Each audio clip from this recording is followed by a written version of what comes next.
Griffe de chat, une plante magnifique et bien connue. La griffe de chat est-elle vraiment bénéfique pour notre santé? Peut-elle être utilisée en toute sécurité par tout le monde? Ou existe-t-il certaines situations où il faut l'éviter? Y a-t-il des interactions entre la griffe de chat et des médicaments courants? Est-elle sûre pendant la grossesse ou l'allaitement? Peut-elle être utilisée par les enfants? Ou est-elle réservée uniquement aux adultes? Si vous envisagez d'utiliser la griffe de chat, comment choisir un produit de bonne qualité? Que faut-il vérifier sur l'étiquette? Et quels ingrédients ou extraits actifs doivent retenir votre attention? Découvrons tout cela ensemble, clairement, en toute sécurité, et simplement. Restez avec moi.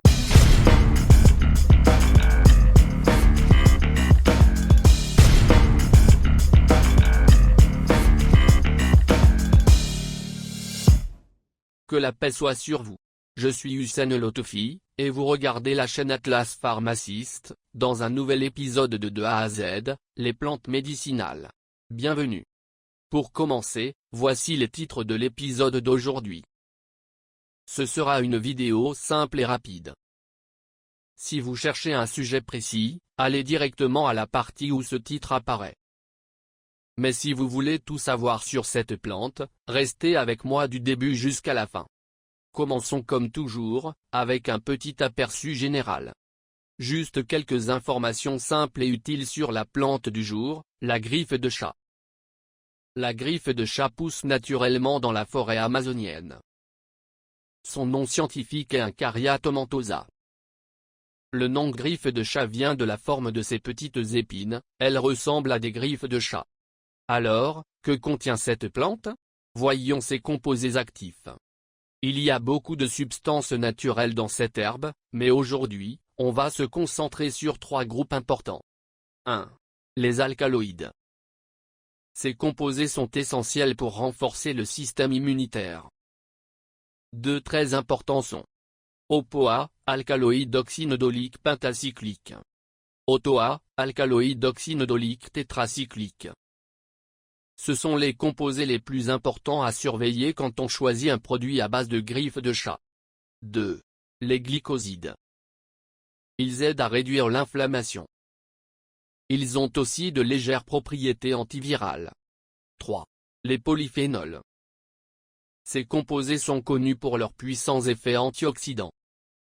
Ils protègent l'organisme en neutralisant les radicaux libres, des substances nocives qui endommagent les cellules. Et à quoi sert la griffe de chat? Il existe de nombreuses affirmations sur les bienfaits de cette plante. Dans de nombreuses régions du monde, on l'utilise sous forme de tisane. On sèche la plante, on la broie, puis on la fait bouillir dans de l'eau. Certains disent qu'elle peut lutter contre le cancer, tuer des virus, réduire l'inflammation, et bien plus encore. Mais aujourd'hui, nous allons nous concentrer uniquement sur les usages soutenus par la recherche scientifique et bien documentés.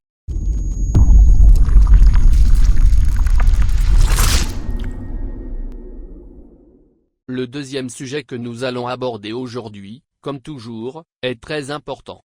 Avant de parler des bienfaits d'une plante, nous devons poser une question essentielle. Qui ne doit pas utiliser cette plante? Dans le cas de la griffe de chat, il y a 3 grands groupes de personnes qui doivent l'éviter. Voyons cela en détail. 1. Les personnes atteintes de maladies auto-immunes. Cela inclut des maladies comme le lupus, lupus érythémateux systémique, la leucémie, les inflammations auto-immunes des voies respiratoires, et d'autres. Pourquoi la griffe de chat est-elle risquée dans ces cas? Parce que ces maladies apparaissent lorsque le système immunitaire attaque le corps lui-même, on parle alors d'auto-immunité. Or, la griffe de chat est connue pour stimuler le système immunitaire. Si une personne souffrant d'une maladie auto-immune prend cette plante, cela peut interférer avec son traitement, aggraver les symptômes, et même déclencher une poussée de la maladie. C'est pourquoi toute personne atteinte d'une maladie auto-immune, ou d'un cancer, doit éviter complètement la griffe de chat, sauf si un spécialiste en décide autrement. 2. Les personnes qui vont subir une opération chirurgicale. Si quelqu'un va subir une intervention chirurgicale, il doit arrêter de consommer la griffe de chat au moins 2 semaines avant l'opération. Pourquoi? Parce que cette plante augmente la circulation sanguine, ce qui accroît le risque de saignement excessif pendant l'opération. Et après l'opération? La personne ne doit pas reprendre la griffe de chat immédiatement. Elle doit attendre qu'un test sanguin confirme que le sang est revenu à la normale et que le médecin donne son accord. Ce n'est qu'à ce moment-là qu'on peut l'utiliser de nouveau, en toute sécurité. 3. Groupe à risque, femmes enceintes, allaitantes, enfants et personnes âgées. Voyons cela point par point. Femmes enceintes et allaitantes. La griffe de chat est interdite pendant la grossesse et l'allaitement. Pas parce qu'on sait qu'elle est dangereuse, mais parce qu'aucune étude fiable ne confirme qu'elle est sans danger. Par précaution, mieux vaut l'éviter totalement. Enfants. Même règle ici, pas de preuves scientifiques solides égale pas d'utilisation chez les enfants. Personnes âgées. Chez les personnes âgées, cette plante peut augmenter excessivement la circulation sanguine, ce qui peut entraîner des saignements internes ou des hémorragies. Elle est donc aussi déconseillée chez les personnes âgées, surtout si elles prennent des anticoagulants. En résumé, la griffe de chat est une plante puissante, mais elle ne convient pas à tout le monde. Évitez de l'utiliser si vous souffrez d'une maladie auto-immune ou d'un cancer. Allez subir une opération. Est enceinte, allaitée, est un enfant ou une personne âgée. Consultez toujours un professionnel de santé avant d'essayer une plante médicinale, surtout si elle agit sur le système immunitaire ou la circulation sanguine.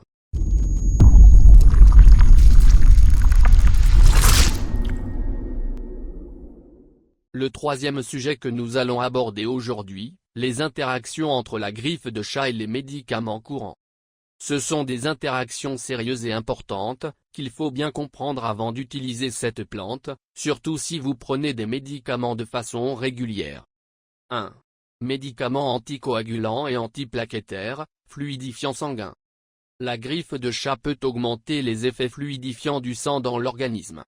Donc, si vous prenez déjà un médicament qui agit sur la coagulation du sang, comme aspirine, Plavix, clopidogrel, warfarine, ou d'autres anticoagulants ou antiplaquettaires, combiner ces médicaments avec la griffe de chat peut grandement augmenter le risque d'hémorragie. Pensez-y comme ceci, 1 + 1 = 3, non seulement l'effet est doublé, mais il est multiplié. Cela peut provoquer des saignements graves, des hémorragies internes, ou d'autres complications dangereuses. 2. Médicaments immunosuppresseurs. Si une personne prend des immunosuppresseurs, des médicaments qui abaissent le système immunitaire, comme dans les cas de transplantation d'organes, maladie auto-immune, traitement contre le cancer, alors la griffe de chat est déconseillée. Pourquoi? Parce que la griffe de chat stimule et renforce le système immunitaire, tandis que le médicament doit l'affaiblir pour contrôler la maladie. Résultat, la plante annule l'effet du traitement. Les symptômes reviennent fortement. Et le traitement devient inefficace. 3. Médicaments contre l'hypertension, pression artérielle. La griffe de chat peut faire baisser la pression artérielle. Si une personne prend déjà un médicament pour faire baisser la tension, et ajoute la griffe de chat à cela, la pression peut chuter trop fortement. Cela peut provoquer des vertiges, des évanouissements ou une hypotension dangereuse. C'est pourquoi les personnes sous traitement antihypertenseur ne doivent pas utiliser la griffe de chat sans supervision médicale stricte. 4. Médicaments dégradés par le foie, interaction avec les enzymes cytochrome P450. C'est un point un peu technique, mais très important. Dans le foie, beaucoup de médicaments sont dégradés par un groupe d'enzymes appelé cytochrome P450. La griffe de chat peut inhiber ces enzymes, en particulier certains types clés. Si vous prenez un médicament qui dépend de cette voie pour être métabolisé dans le foie, alors la plante peut ralentir ou bloquer ce processus. Conséquences possibles. Le médicament reste plus longtemps dans le corps. Son taux dans le sang devient anormalement élevé. vous pouvez ressentir plus d'effets secondaires, voire une toxicité. Dans certains cas, risque de dépendance ou de surdosage. Exemple. Un groupe bien connu de médicaments affectés par cela, les benzodiazépines, utilisés contre l'anxiété ou pour le sommeil. Mais beaucoup d'autres médicaments sont également concernés. Alors, que faire? Si vous prenez un médicament, posez-vous 2 questions. Ce médicament est-il dégradé par le foie? Dépend-il du système enzymatique cytochrome P450? Si la réponse est oui, la griffe de chat peut interférer, et il ne faut pas les combiner sans l'avis d'un médecin. En résumé, n'utilisez pas la griffe de chat avec les médicaments suivants. 1. Fluidifiant sanguin, aspirine, warfarine, etc. 2. Immunosuppresseurs. 3. Médicaments contre la pression artérielle. 4. Médicaments métabolisés par les enzymes hépatiques cytochrome P450. Vérifiez toujours auprès de votre médecin ou de votre pharmacien avant d'utiliser un produit à base de plantes, surtout une plante puissante comme la griffe de chat.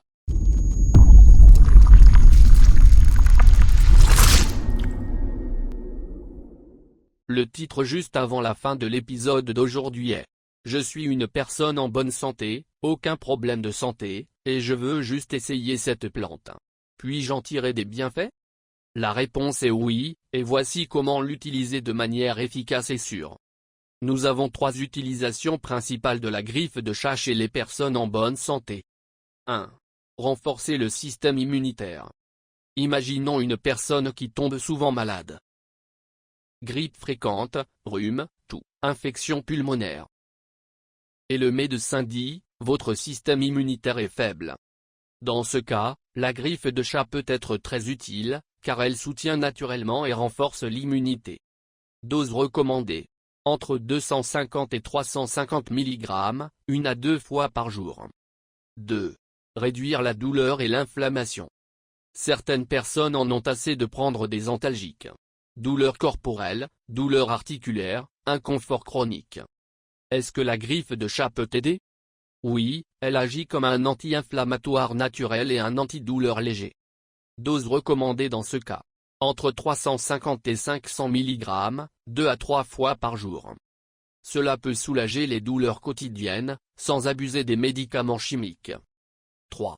Lutter contre les radicaux libres, protection antioxydante. Comme nous l'avons expliqué dans les épisodes précédents. Nous sommes exposés à des polluants et des toxines partout, dans la nourriture, les boissons, la fumée, l'air, les produits chimiques. Ces toxines s'appellent les radicaux libres. Que font les radicaux libres? Ils attaquent différentes parties du corps, les vaisseaux sanguins, les yeux, la peau, les organes internes. Le corps réagit par de l'inflammation. À long terme, cela cause des dégâts et des problèmes de santé. La griffe de chat est utile ici en tant que puissant antioxydant, elle aide à neutraliser les radicaux libres avant qu'ils ne fassent de dégâts. Dose recommandée pour un usage antioxydant. Seulement 250 mg, 2 fois par jour. Comment bien la prendre? Pour tirer le meilleur bénéfice de la griffe de chat. Prenez-la après les repas, pour éviter tout effet sur l'estomac. Les meilleurs moments sont, le matin, à midi, ou autour du coucher du soleil, pendant la journée, pas le soir. Cela permet à votre corps de bien l'absorber, et d'éviter les irritations gastriques.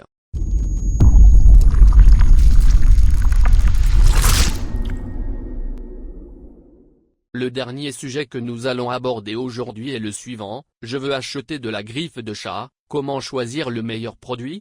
Et quels sont les effets secondaires possibles? Allons-y étape par étape. Comment choisir un bon produit à base de griffe de chat? Lorsque vous achetez de la griffe de chat, faites attention à 3 choses essentielles. 1. Les capsules, la meilleure option, les capsules sont généralement la forme la plus efficace et la plus pratique. Choisissez toujours une capsule contenant au moins 250 mg de plantes. Plus la concentration est élevée, mieux c'est. Et surtout, vérifiez bien sur l'étiquette la présence de l'ingrédient actif principal. POA, alcaloïde oxynodolique pentacyclique. L'extrait doit contenir au moins 3% de POA. Si le produit ne mentionne pas clairement cela, il risque de ne pas contenir assez de substances actives pour être réellement efficace. 2. L'extrait liquide, forme de teinture. Certaines marques vendent la griffe de chat sous forme d'extrait liquide, teinture. La dose habituelle est de 2 à 4 ml par jour, diluée dans de l'eau ou du jus. Vérifiez toujours la concentration indiquée sur l'étiquette, recherchez une teneur de 1 à 2% en principe actif. Attention, les teintures ont généralement une concentration en POA plus faible que les capsules. 3. La forme en poudre. D'autres produits proposent la griffe de chat en poudre libre. La dose recommandée est de 1 à 2 grammes, à mélanger dans un verre de jus ou d'eau, 2 à 3 fois par jour. Mais encore une fois, la concentration en POA est souvent plus basse que dans les capsules. Donc, même si cette forme est utilisable, les capsules restent l'option la plus efficace et la plus pratique. Effets secondaires possibles de la griffe de chat. La plupart des effets secondaires sont légers et passagers. Ils peuvent inclure sensation de sécheresse ou légère déshydratation, constipation ou inconfort digestif. Dans de rares cas, ces effets disparaissent généralement avec le temps. Pour les éviter au maximum, suivez ces 2 conseils. 1. Choisissez des capsules, elles sont plus douces pour l'estomac. 2. Prenez toujours la plante après les repas, pour éviter la constipation ou l'irritation. Et voilà, nous arrivons à la fin de notre épisode sur la griffe de chat. J'espère que cet épisode vous a apporté des informations utiles, claires et nouvelles. Si vous avez aimé la vidéo, n'oubliez pas de liker et vous abonner, la partager avec vos proches, et soutenir la chaîne, sur Patreon, PayPal, ou directement ici sur YouTube. On se retrouve dans le prochain épisode, et d'ici là, prenez soin de vous et restez en bonne santé. Hussein Lufti. À bientôt.